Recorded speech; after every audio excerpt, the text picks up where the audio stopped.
ओम शांति, ओम शांति, ओम शांति।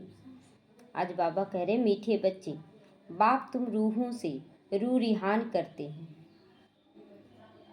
तुम आए हो बाप के पास 21 जन्मों के लिए, अपनी लाइफ इंश्योर करने के लिए। तुम्हारी लाइफ ऐसी इंश्योर होती है जो तुम अमर बन जाते हो। लाइफ इंश्योरेंस करवाते हैं तो उसमें क्या होता है उसमें इंश्योरेंस मरने के बाद पैसा मिलता है परिवार वालों को। लेकिन यहाँ बाबा क्या बता रहा देखिए कि एक तो बाबा के पास हम लोग 21 जन्मों के लिए इंश्योर कर रहे, जो भी कर रहे हैं, लेकिन इंश्योर हो जा रहा है 21 जन्मों के लिए। आगे बाबा कहता है, प्रश्न पूछता है कि मनुष्य भी अपनी लाइफ इंश्योर कराते हैं और तुम बच्चे भी, दोनों में अंतर क्या? हम लोग बाप के पास इंश्योर करा रहे हैं और वो लोग लाइफ इंश्योरेंस करवाते हैं बहन। तो यहाँ पर अंतर क्या है? उत्तर है, मनुष्य अपनी लाइफ इंश्योर कराते हैं कि मर जाएंगे तो परिवार वालों को पैसा मिलेगा। अब हम मर जाएंगे तो हमारे परिवार वाले खुश रहेंगे, लेकिन उसको कुछ मिला? उसको तो कुछ नहीं मिला। और बाबा तुम कहते हैं कि तुम बच्चे इंश्योर करते हो 21 जन्म हम मरे ही नहीं, 21 जन्म हम मरे ही नहीं, ऐसा इंश्योर करते हैं। अच्छा, मर जाने के बाद क्या मिलेगा? कुछ तो नहीं, परिवार भी छूट गया, घर परिवार धन दौलत किया कराया सब कुछ छूट गया।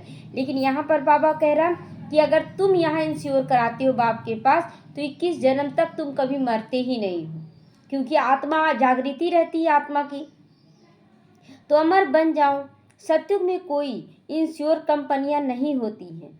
अभी तुम अपनी लाइफ इंश्योर कर देते हो, फिर कभी मरेंगे नहीं, यह खुशी में रहना चाहिए कि हम लोग 21 जन्म तक नहीं मरेंगे। मरना किसको कहा जाता है? वहाँ भी शरीर छोड़ेंगे, लेकिन मरना किसको कहा जाता है? बिना समय के हम लोग शरीर छोड़ दें, बिना अपना कार्य पूरा किए, मन को तृप्ति मिला नहीं और हम शरीर छोड़ दें, तो उसको कहा जाता है मरना। और सतयुग और त्रेता युग में पूरे समय हम अपना सब कुछ भोगेंगे, बहुत अच्छे से अपना सुख भोगेंगे, परिवार के साथ रहेंगे, और लास्ट समय आएगा, अपने आप मन में आएगा कि अब ये जीवन हम जी चुके हैं, अब दूसरा जीवन जीना चाहिए। तो अपनी मर्जी से शरीर बदली करेंगे कि उसके घर हमको जन्म लेना, वो भी हम लोग तय करेंगे कि हाँ उसके घर जाना हमारा है।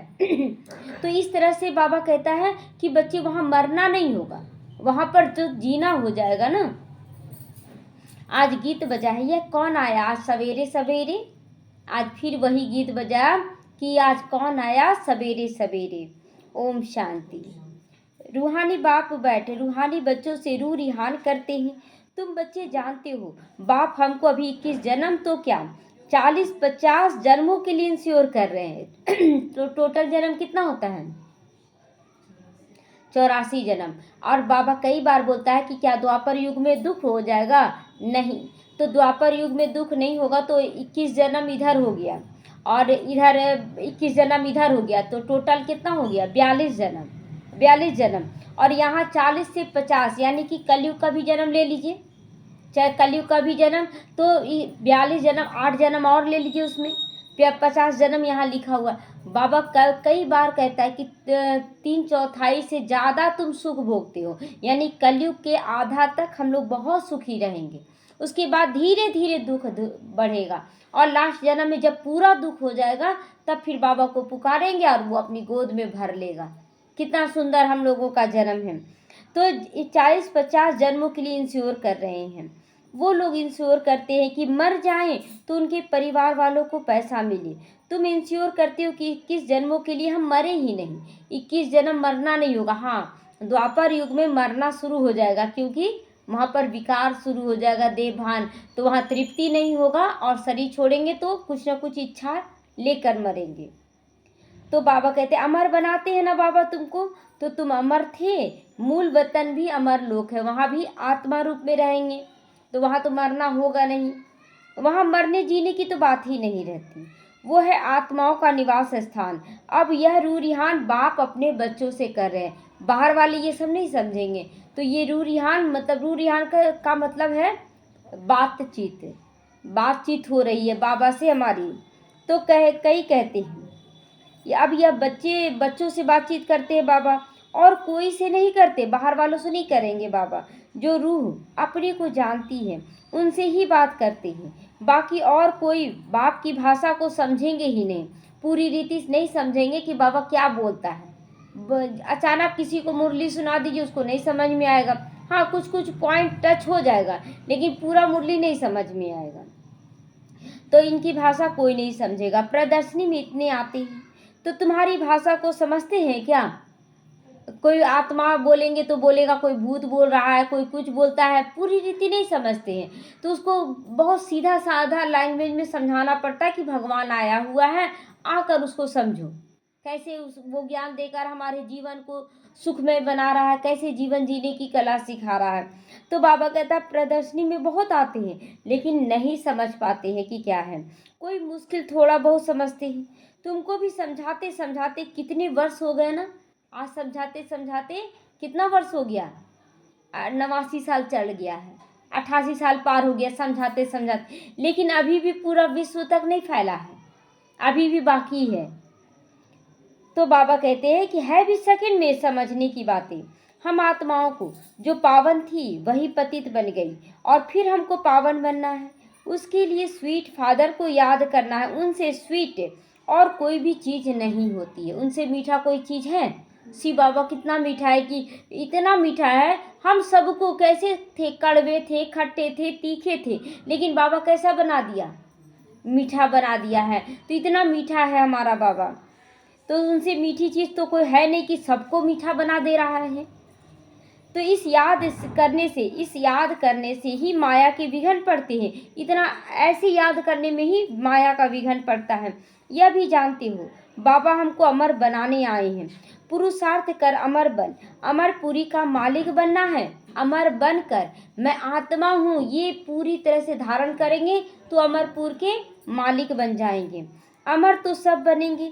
सत्यु को कहा जाता है अमर लोक, यह है मृत्यु लोक। मृत्यु लोक क्योंकि आत्मा नहीं समझ रहे हैं, हम शरीर समझ रहे हैं। शरीर में रहने के बाद बोलते और रहें और रहें, और विकार गंदगी सब कर रहे हैं। ये नहीं जान रहे कि फिक्स उम्र है इस शरीर का, हम छोड़ के जाएंगे। लेकिन हम लोग क्या बोल रहे, पुल इच्छाओं का तो पुल बांध के रखे हैं कि और ये करना है वो करना है। तो ये इच्छाएं क्या होता है, खत्म होने लगता है कब, जब हम शरीर छोड़ने की स्थिति में आते हैं। तो बाबा कहता है ये है मृत्यु लोक, यह अमर कथा है। ऐसे नहीं कि सिर्फ शंकर ने पार्वती को अमर कथा सुनाई।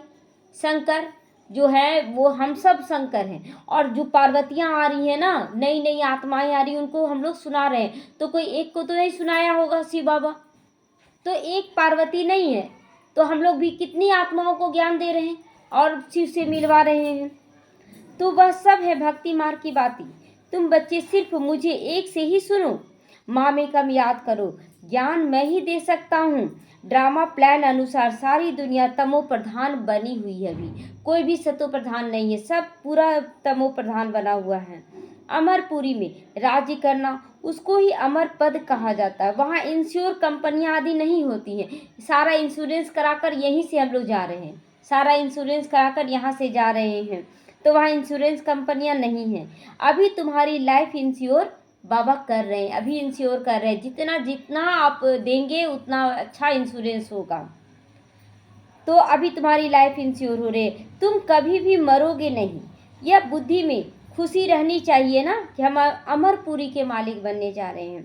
तो अमरपुरी को याद भी करना पड़े, वाया मूल वतन भी जाना होता है, तो यह भी मन मनाभाव हो जाता। मन में ये सारा ज्ञान चलते रहना चाहिए कि अभी पहले परम धाम जाएंगे, फिर जब आएंगे तो फिर सतयुग में आएंगे, तो मन मनाभाव हो जाता है। मूल वतन है मन मनाभाव, और अमरपुरी है, आज देखिए क्लियर किया है बाबा कि मन मनाभाव है परम धाम में जाना, और अमरपुरी है वो ये जो बैकुंठपुरी में जाएंगे, उसको कहा था मध्याजीव, मतलब बाप और वर्षा दोनों का मन मनाभाव और मध्याजीव भवा हो रहा है। तो अमरपुरी है मध्याजीव भवा। तो हर बात में दो अक्षर ही आते हैं, तुमको कितने प्रकार के से अर्थ समझाते हैं बाबा, तो बुद्धि में बैठ जाना चाहिए। बोलते हैं बाप और वर्षा, मन मनाभाव और मध्याजीव भवा में टिके रहो। तो सबसे जास्ती मेहनत है इसमें कि अपने को आत्मा निश्चय करना। जब हम आत्मा निश्चय कर लेंगे तो फिर वर्षा भी याद हो जाएगा, लेकिन जब तक आत्मा नहीं तो हम इसी देवभान में, इसी देवभान की दुनिया में फंसे रह जाएंगे। तो हम आत्मा ने यह जन्म लिया है, 84 जन्म में भिन्न भिन्न प्रकार के नाम रूप देश काल में फिरते आए हैं। अलग अलग नाम रूप में आए ना, 84 जन्म में 84 कुल में आए हैं। अलग हो सकता है कि दूसरा धर्म भी हो कोई जन्म में।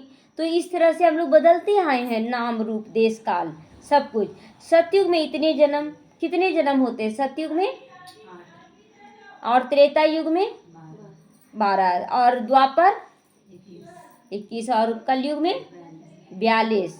तो यह भी जानना चाहिए। यह भी बच्चे, बहुत बच्चे भूल जाते हैं ना, याद रखना चाहिए। जो बच्चे भूल गए तो हाँ, तो याद रखना चाहिए।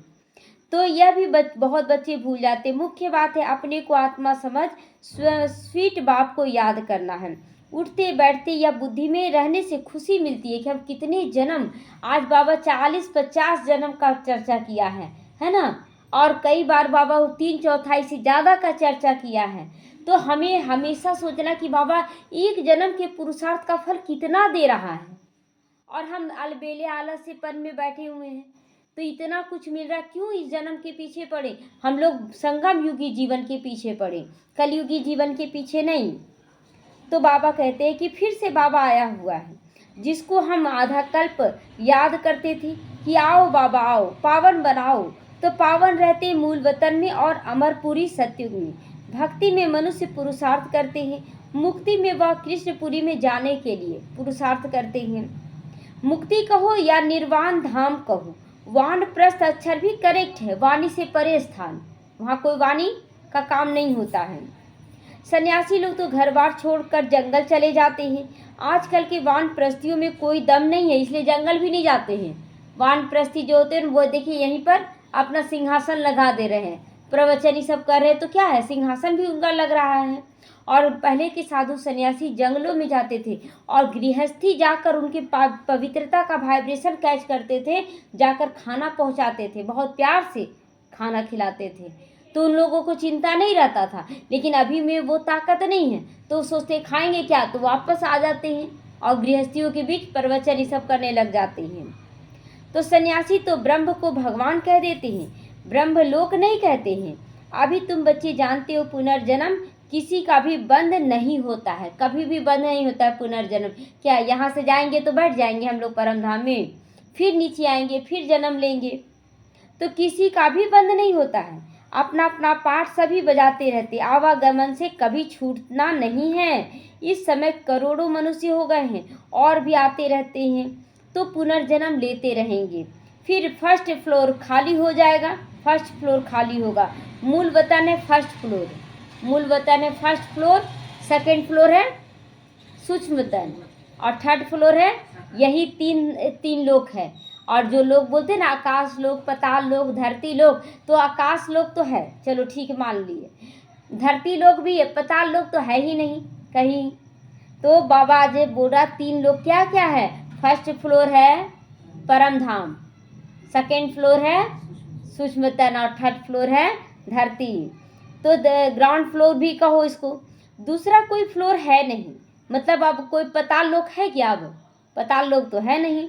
तो बस समझते स्टार में भी लेकिन दुनिया है, ऐसा नहीं है, स्टार में दुनिया नहीं है। अभी जो सुनीता विलियम गई तो आई तो पैर क्यों नहीं रख पा रही थी? क्योंकि जहाँ थी ना वहाँ गुरुत्वाकर्षण नहीं था, ऑक्सीजन भी नहीं था। और जैसे गुरुत्वाकर्षण के कारण ना हम लोग खड़े हो पाते हैं, और वहाँ पर तो वो चीज़ नहीं था, तो देखते थे पैर हिलता रहा, मतलब उड़ता हुआ टाइप का लगता है वहाँ। और यहाँ पर पैर रखने में उनको लग रहा था शुरुआत में कितना किया गया उनको अलग जगह।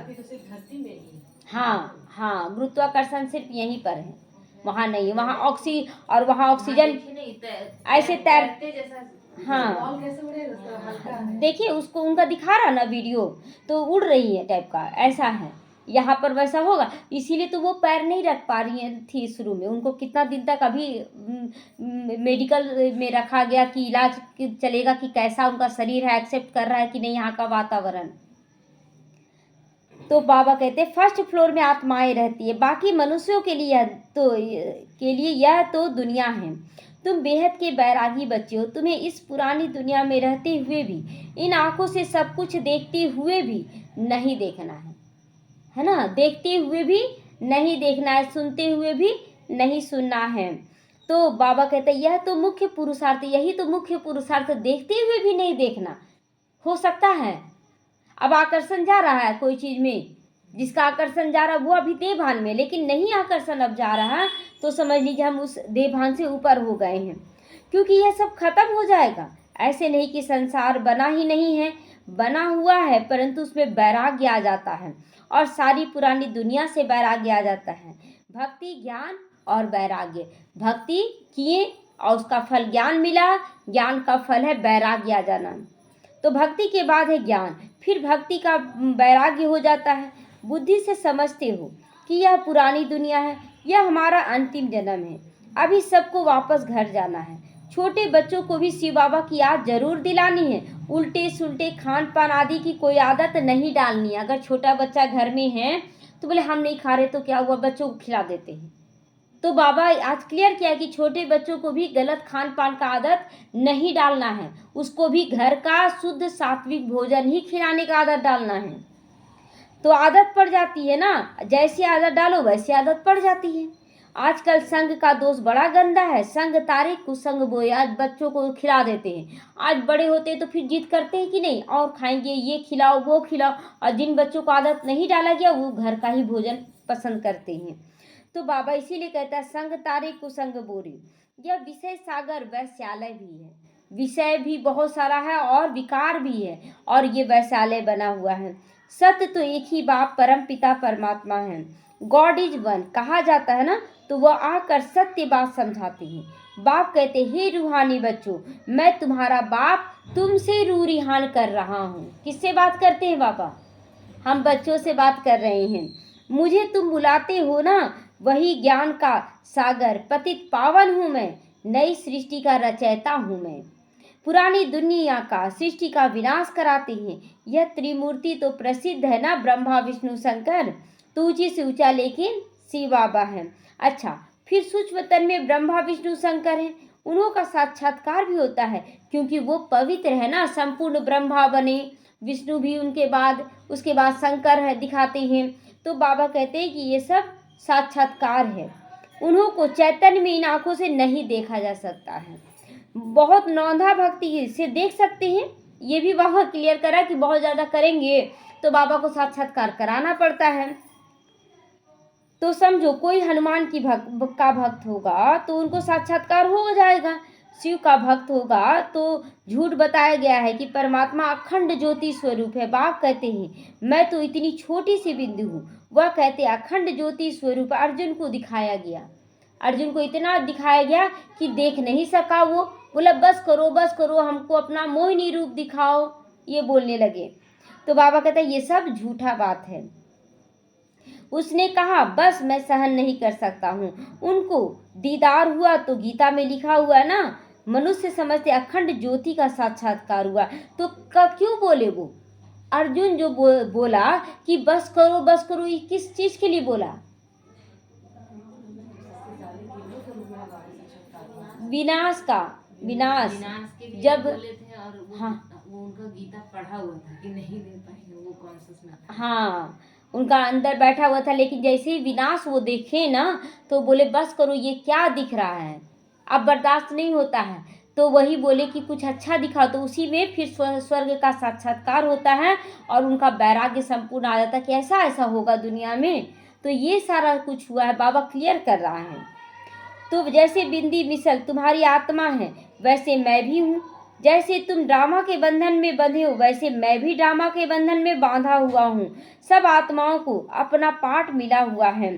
पुनर्जन्म तो सबको लेना है, नंबरवार सबको आना ही है। पहले नंबर वाला फिर नीचे आ जाता है ना, पहले नंबर वाला नीचे आ जाता है।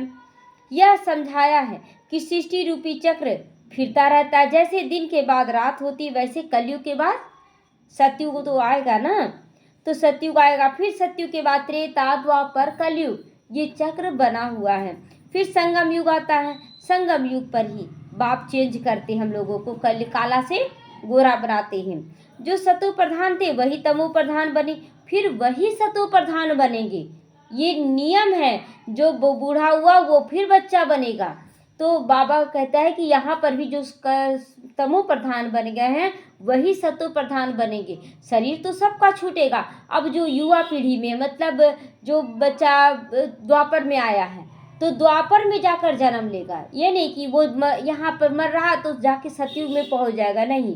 द्वापर की आत्मा द्वापर में जन्म लेगी, कलयुग की आत्मा कलयुग में जन्म लेगी। और इसका प्रत्यक्ष प्रमाण है कि उन लोग उतना तमो प्रधानता में नहीं जाएंगे, उतना विकारी नजर नहीं आएंगे। जो बोलते हैं ना, आज भी बच्चे बोलते हैं कि जो बाबा के बच्चे ना वो ज़्यादा खराब है, और जो बाहर वाले देखो उसके अंदर भी देखो कितना अच्छा ज्ञान है। तो क्यों नहीं रहेगा, वो अभी युवा में है, हम लोग बुढ़ापे में हैं। तो बुढ़ापा को ना ज़्यादा खराब लगेगा चेहरा चलन, और जो युवा है वो तो सब कुछ दौड़ भाग के कर लेगा। तो वही चीज़ है यहाँ पर भी। तो वही फिर सत्व प्रधान बनेंगे। बुलाते भी हैं, हे पतित पावन आओ। तो अब बाप कहते बच्चे मन मना भाव, मन को पावरफुल बना लो, मन को नॉलेजफुल बना लो, मन को बाबा की याद में लगा दो। मैं आत्मा हूँ, मुझे बाप को याद करना है। यह यथार्थ रीति कोई मुश्किल समझते हैं। हम आत्माओं का बाप कितना मीठा है। आत्मा ही मीठी है ना, तो शरीर तो खत्म हो जाता है, फिर उनकी आत्मा को बुलाते हैं। प्यार तो आत्मा से ही होता है ना, तो आत्मा शरीर को जला देते हैं। शरीर से प्यार थोड़ी रहता है, आत्मा से प्यार होता है। तो शरीर को जला देते हैं, उसके बाद फिर बोलते हैं उस आत्मा को भोजन खिलाने के लिए बुलाते हैं कि आकर स्वीकार करो। तो आत्मा से ही होता है प्यार। तो संस्कार आत्मा में रहता है, आत्मा ही पढ़ती है, सुनती है। देह तो खत्म हो जाता है, मैं आत्मा अमर हूँ। तो कभी मृत्यु का भय होगा? अब भय नहीं होगा। फिर तुम मेरे लिए रोते क्यों हो? अच्छा, अब बाबा पूछता है कि तुम मेरे लिए रोते क्यों हैं? कोई भी शरीर छोड़ता है तो देखते हैं ना, आंसू आ जाता है। ऐसा हो सकता है अब कि कुछ भी हो जाए हमारे आंख से आंसू नहीं आना चाहिए? हो सकता है? वायदा करें, वायदा करेंगे कि हम रोएंगे नहीं। यह तो देह अभिमान है ना, देह अभिमान में क्यों आना? रोना है क्या? रोएंगे आपका नंबर कम हो जाएगा। उसी समय देखा जाएगा कि आप कितना पुरुषार्थ किए हुए हैं। तो तुम्हारा देह में प्यार है, होना चाहिए आत्मा में प्यार, लेकिन कर लेते हो देह से प्यार। अब मुर्दा शरीर बैठा हुआ है, उसको पकड़ के हम रो रहे हैं, तो शरीर से प्यार था ना, शरीर तो मुर्दा हो गया ना। अगर आपको इतना ही प्यार है तो रख लो। कौन बोल रहा है जलाने के लिए? रख पाएंगे? फिर बोलेंगे नहीं नहीं रखेंगे, बदबू आ जाएगा। तो खुशबू तो आत्मा में था। हम आत्मा अजर अमर अविनाशी है, वो तो कहीं ना कहीं जन्म लेगी, फिर क्यों? तो इतना हम लोग उससे लगाव कर लेते हैं। तो बाबा कहता है कि तुम्हारा आत्मा से प्यार होना चाहिए। अविनाशी चीज में प्यार होगा तो खत्म नहीं होगा। अविनाशी चीजों से प्यार करना है। विनाशी चीज में प्यार होने से लड़ते झगड़ते भी रहते हैं। सतयुग में है देही अभिमानी, इसीलिए खुशी से एक शरीर छोड़ दूसरा लेते हैं। रोना पीटना वहाँ कुछ भी नहीं होता है। तुम बच्चों को अपनी आत्मा अभिमानी अवस्था बनाने के लिए बहुत बहुत प्रैक्टिस करनी, आत्म अभिमानी बनने का प्रैक्टिस करना है। तो मैं आत्मा हूँ, अपने भाई को बाप का संदेश सुनाता हूँ। हमारा भाई इस ऑर्गन्स द्वारा सुनता है, ऐसी अवस्था लगाओ। बाबा कहता है ऐसी अवस्था अपना जमा लो कि मैं आत्मा हूँ, आत्मा भाई को सुना रहा हूँ। इन कानों द्वारा ये आत्मा भाई एक ज्ञान सुन रहा है, मैं आत्मा इस मुख का आधार लेकर बोल रही हूँ, परम पिता का ज्ञान उस पर बरस रहा है। इस तरह से बाबा को भी याद करना है, आत्मा को परिचय देना है। ऐसी अवस्था जमाओ। बाप तो याद करते रहो बाप को, तो विक्रम भी विनाश होते रहेंगे। खुद को भी आत्मा समझो, उनको भी आत्मा समझो, तब पक्की आदत पड़ जाएगी। यह तो गुप्त मेहनत करना होगा ना। अब बाहर से थोड़ी बोलना है मैं आत्मा हूँ, ये भी आत्मा है, ये तो अंदर में चलाना है। तो अंतर्मुखी होकर इस अवस्था को अब पक्का कर लो। जितना समय निकाल सको उतना इसमें लगाओ। आत्मा अभिमानी बनने की अवस्था को पक्का करने के लिए समय लगाना है। 8 घंटा तो धंधा आदि भल करो, नींद भी करो, बाकी इसमें लगाओ। 8 घंटा तक पहुंचना है, तब तुमको बहुत खुशी रहेगी। जितना आप 8 घंटा आत्मा अभिमानी स्थिति में सेवा करते हैं उतना हमें खुशी होती है। तुम बहुत खुशी में रहोगे। पतित पावन बाप कहते हैं मुझे याद करो तो तुम्हारे विक्रम भी विनाश हो जाएंगे। ज्ञान तुमको अभी ही संगम पर मिलता है।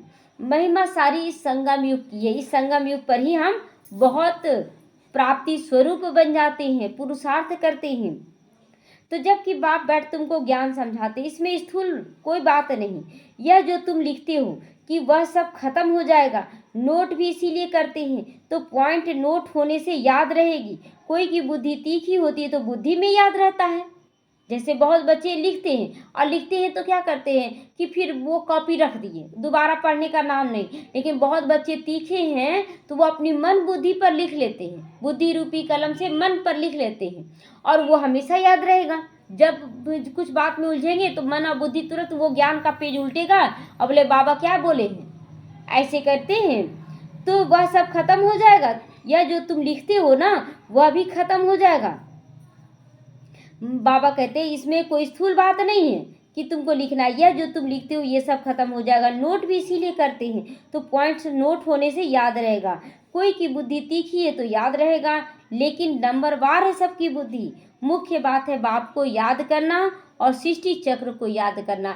लेकिन जितना जितना ज्ञान को अपने मन बुद्धि में बैठाते हैं वो ज़्यादा अच्छा है। कॉपी में लिखने से क्या होता है, कॉपी तक सीमित हो जाता है। हाँ समय पर, लेकिन लिखना भी जरूरी। अगर लिख लेते हैं तो कोई बात आप भूल गए तो चलो कॉपी पलट कर देख लिए, याद आ जाता है। तो दोनों ही चीज़ करना है, कॉपी में भी लिखना और मन बुद्धि पर भी लिख लेना है और सृष्टि चक्र को याद करना है। कोई विक्रम नहीं करना है, गृहस्थ व्यवहार में भी रहना है। ये नहीं कि गृहस्थ व्यवहार को छोड़कर चले जाए, ये भी नहीं। तो पवित्र जरूर बनना है। कोई गंदे ख्यालात वाले बच्चे समझते हैं हमको यह फलाना बहुत अच्छी लगती है। गंदे ख्यालात विकारी होते हैं ना, तो वो देखते हैं किसी बहन को तो बोलते हैं ये बहन बहुत अच्छी लगती है, इनसे हम गंधर्वी विवाह कर लें।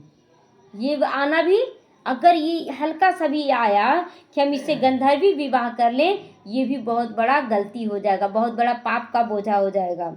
परंतु यह गंधर्वी विवाह तो तब कराते हैं ना जब मित्र संबंधी आदि तंग करते हैं, तो उनको बचाने के लिए किया जाता है गंधर्वी विवाह। और कोई देह का आकर्षण के कारण नहीं कि ये बहन अच्छी लग रही है तो हम इससे गंधर्वी विवाह कर लें।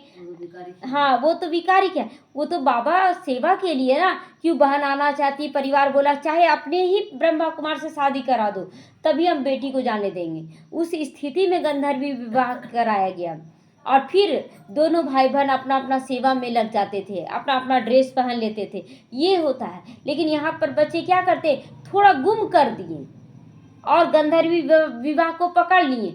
जो बंधनों से मुक्त करने के लिए किया गया था उसको आज लोग अपने से विवाह कर ले रहे हैं और बोलते हम तो गंधर्वी कर रहे हैं।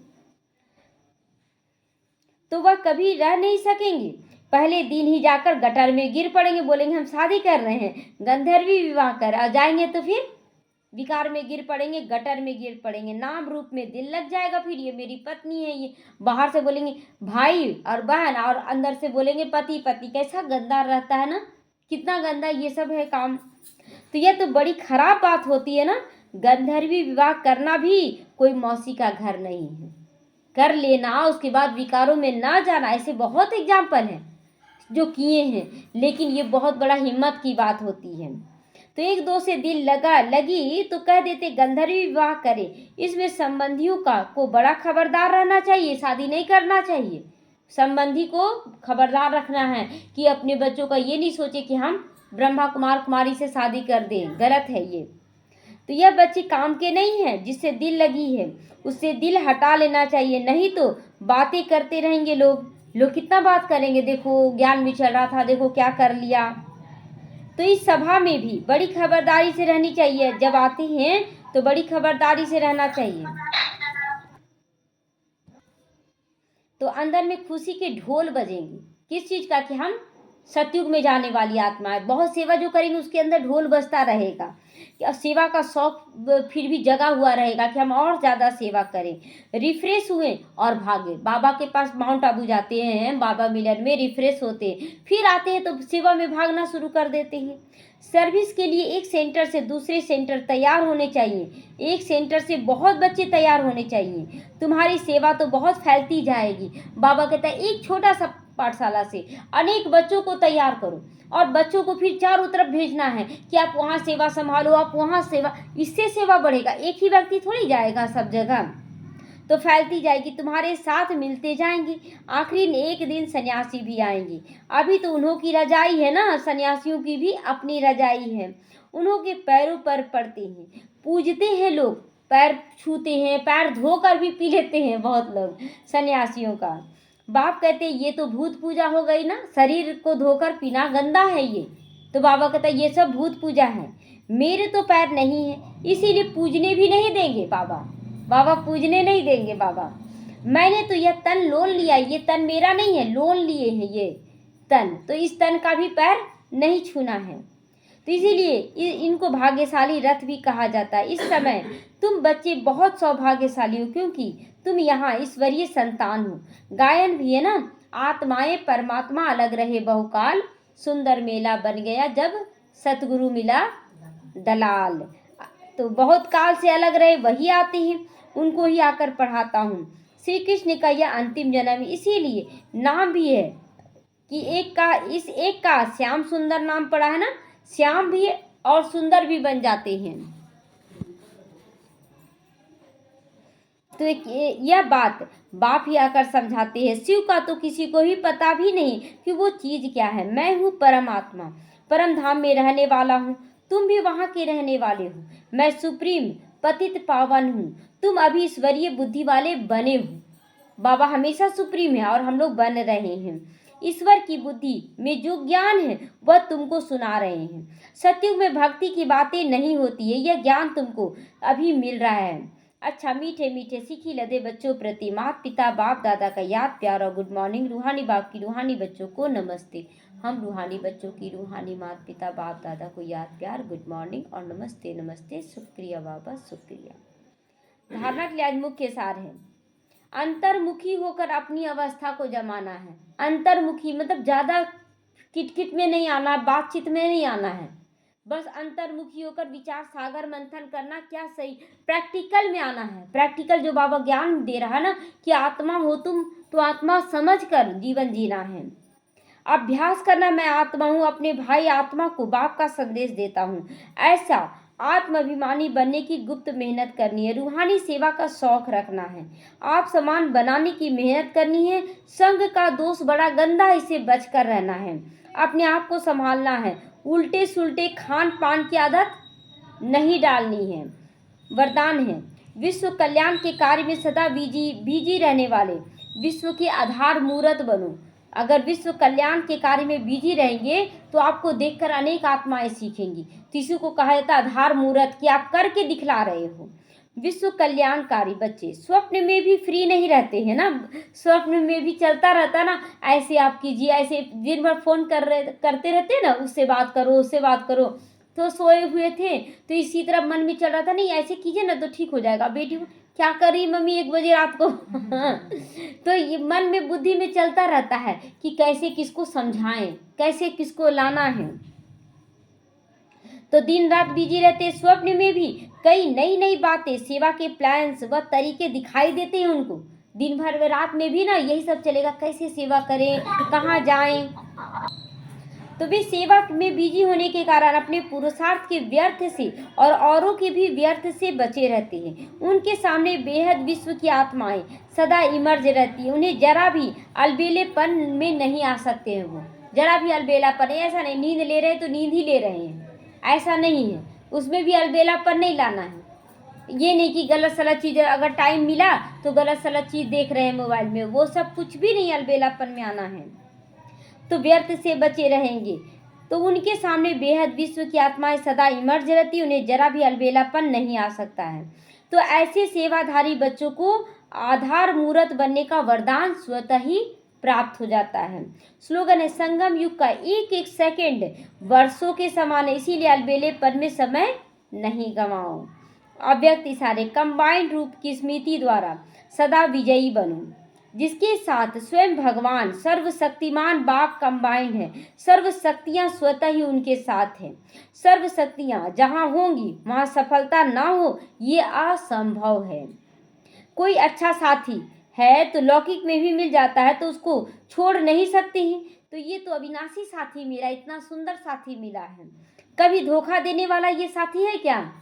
कभी भी धोखा देगा क्या? कभी भी धोखा नहीं देता है। तो सदा ही साथ निभाने वाला साथी है, तो सदा साथ साथ रहो, कंबाइंड रहो।